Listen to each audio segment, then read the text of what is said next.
కలవరించే నాలోని ఆశలు మౌనాన్నే ఆశ్రయించే ఎన్నెన్నో ఊసులు విడిచిన కనులే కదలకు నిలవై కదలని పెదవి కవితలు చదివి ఎన్నెన్నెన్నో గాథలున్న నీ భాషని ఉన్నట్టుండి నేర్పినవే రోజుని జీవితమే క్షణమైన బ్రతుకును చరితగా మార్చేస్తుందమ్మా గుండె నిండా గుడి గంటలు గువ్వల గొంతులు ఎన్నో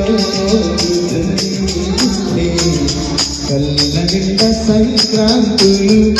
సంధ్యాకాంతులు శుభాకాంక్షలు